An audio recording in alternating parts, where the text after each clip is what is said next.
How the Leopard Got His Spots. In the days when everybody started fair, best beloved, the leopard lived in a place called the high veld. Remember, it wasn't the low veld, or the bush veld, or the sour veld, but the exclusively bare, hot, shiny high veld, where there was sand and sandy-coloured rock and exclusively tufts of sandy yellowish grass. The giraffe and the zebra and the eland and the kudu and the hartebeest lived there, and they were exclusively sandy yellow-brownish all over. But the leopard, he was the exclusivest, sandiest, yellowest, brownest of them all, a greyish-yellowish, catty-shaped kind of beast, and he matched the exclusively yellowish, greyish-brownish colour of the high veld to one hair. This was very bad for the giraffe and the zebra and the rest of them, for he would lie down by a exclusively yellowish-greyish-brownish stone or clump of grass, and when the giraffe or the zebra or the eland or the kudu or the bushbuck or the bontybuck came by, he would surprise them out of their jumpsome lives. He would indeed. And also there was an Ethiopian, with bows and arrows. Exclusively greyish-brownish-yellowish man he was then, who lived on the high veld with the leopard, and the two used to hunt together, the Ethiopian with his bows and arrows, and the leopard exclusively with his teeth and claws, till the giraffe and the eland and the kudu and the quagga and all the rest of them didn't know which way to jump, best beloved. They didn't indeed. After a long time, things lived for ever so long in those days, they learned to avoid anything that looked like a leopard or an Ethiopian. And bit by bit, the giraffe began it because his legs were the longest, they went away from the high veld. They scuttled for days and days and days, till they came to a great forest, exclusively full of trees and bushes and stripy, speckly, patchy, blatchy shadows, and there they hid. And after another long time, what with standing half in the shade and half out of it, and what with the slippery, slidey shadows of the trees falling on them, the giraffe grew blotchy, and the zebra grew stripy, and the eland and the kudu grew darker, with little wavy grey lines on their backs, like bark on a tree trunk. And so, though you could hear them and smell them, you could very seldom see them. And then only when you knew precisely where to look. They had a beautiful time in the exclusively speckly-spickly shadows of the forest, while the leopard and the Ethiopian ran about over the exclusively greyish-yellowish-reddish high veld outside, wondering where all their breakfasts and their dinners and their teas had gone. At last they were so hungry that they ate rats and beetles and rock rabbits, the leopard and the Ethiopian, and then they had the big tummy ache both together. And then they met Baviaan, the dog-headed, barking baboon, who is quite the wisest animal in all South Africa. Said Leopard to Baviaan, and it was a very hot day, "Where has all the game gone?" And Baviaan winked. He knew. Said the Ethiopian to Baviaan, "Can you tell me the present habitat of the aboriginal fauna?" That meant just the same thing, but the Ethiopian always used long words. He was a grown-up. And Baviaan winked. He knew. Then said Baviaan, "The game has gone into other spots, and my advice to you, leopard, is to go into other spots as soon as you can." And the Ethiopian said, "That is all very fine, but I wish to know whither the aboriginal fauna has migrated." Then said Baviaan, "The aboriginal fauna has joined the aboriginal flora because it was high time for a change. And my advice to you, Ethiopian, is to change as soon as you can." That puzzled the leopard and the Ethiopian, But they set off to look for the aboriginal flora, and presently, after ever so many days, they saw a great, high, tall forest full of tree trunks, all exclusively speckled and sprottled and spottled, dotted and splashed and slashed and hatched and cross-hatched with shadows. Say that quickly aloud, and you will see how very shadowy the forest must have been. "What is this," said the leopard, "that is so exclusively dark, and yet so full of little pieces of light?" "I don't know," said the Ethiopian, "but it ought to be the aboriginal flora. I can smell giraffe and I can hear giraffe, but I can't see giraffe." "That's curious," said the leopard. "I suppose it is because we have just come in out of the sunshine. I can smell zebra and I can hear zebra, but I can't see zebra." "Wait a bit," said the Ethiopian. "It's a long time since we've hunted 'em. Perhaps we've forgotten what they were like." "Fiddle," said the leopard. "I remember them perfectly on the high veldt, especially their marrow bones. Giraffe is about 17 feet high, of exclusively fulvous golden yellow from head to heel, and zebra is about 4.5 feet high, of exclusively grey fawn colour from head to heel." Said the Ethiopian, looking into the speckly-spickly shadows of the aboriginal flora forest. "Then they ought to show up in this dark place like ripe bananas in a smokehouse." But they didn't. The leopard and the Ethiopian hunted all day, and though they could smell them and hear them, they never saw one of them. "For goodness sake," said the leopard at tea-time, "let us wait till it gets dark. This daylight hunting is a perfect scandal."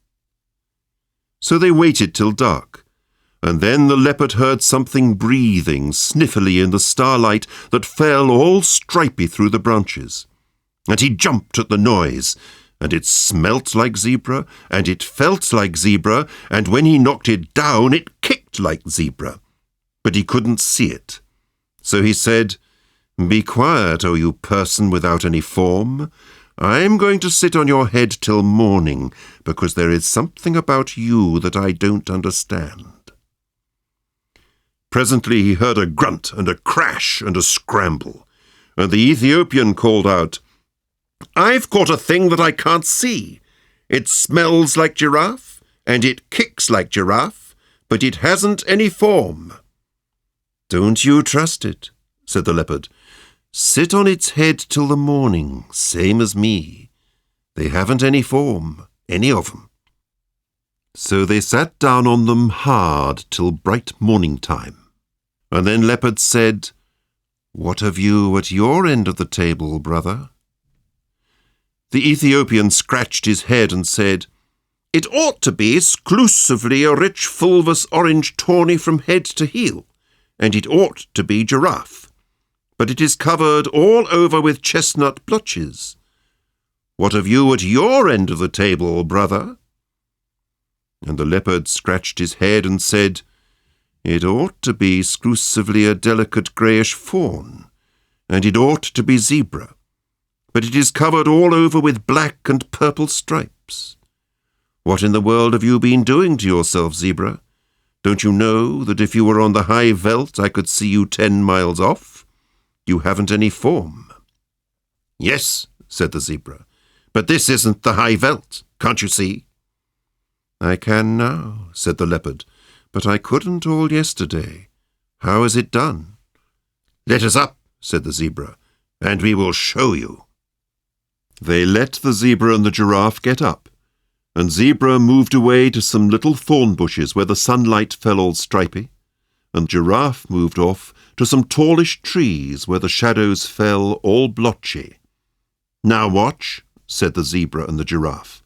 "This is the way it's done. 1, 2, 3, and where's your breakfast?"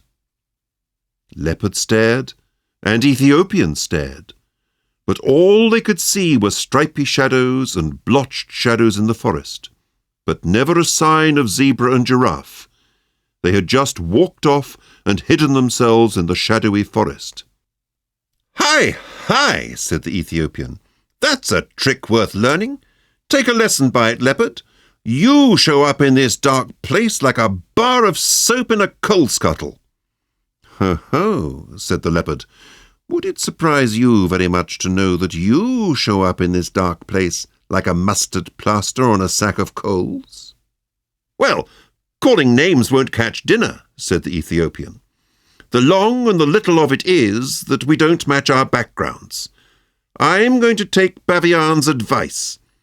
He told me I ought to change, and as I've nothing to change except my skin, I'm going to change that." "What to?" said the Leopard, tremendously excited. "To a nice working blackish-brownish colour with a little purple in it and touches of slaty blue. It will be the very thing for hiding in hollows and behind trees." So he changed his skin then and there, and the Leopard was more excited than ever. He had never seen a man change his skin before. "But what about me?" he said, when the Ethiopian had worked his last little finger into his fine new black skin. "You take Baviane's advice too. He told you to go into spots." "So I did," said the Leopard. "I went into other spots as fast as I could. I went into this spot with you, and a lot of good it has done me." "Oh," said the Ethiopian, "Baviane didn't mean spots in South Africa. He meant spots on your skin." "What's the use of that?" said the Leopard. "Think of giraffe," said the Ethiopian. "Or if you prefer stripes, think of zebra. They find their spots and stripes give them perfect satisfaction." Said the Leopard. "I wouldn't look like zebra, not for ever so." "Well, make up your mind," said the Ethiopian, "because I'd hate to go hunting without you. But I must if you insist on looking like a sunflower against a tarred fence." "I'll take spots then," said the Leopard, "but don't make them too vulgar big. I wouldn't look like giraffe, not for ever so." "I'll make 'em with the tips of my fingers," said the Ethiopian. "There's plenty of black left on my skin still. Stand over." Then the Ethiopian put his 5 fingers close together. There was plenty of black left on his new skin still, and pressed them all over the Leopard. And wherever the 5 fingers touched, they left 5 little black marks all close together. You can see them on any leopard skin you like, best beloved.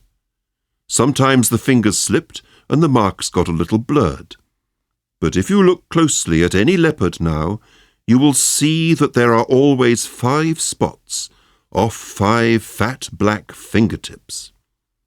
"Now you are a beauty," said the Ethiopian. "You can lie out on the bare ground and look like a heap of pebbles. You can lie out on the naked rocks and look like a piece of pudding stone. You can lie out on a leafy branch and look like sunshine sifting through the leaves. And you can lie right across the centre of a path and look like nothing in particular. Think of that and purr." "But if I'm all this," said the Leopard, "why didn't you go spotty too?" "Oh, plain black's best for a nigger," said the Ethiopian.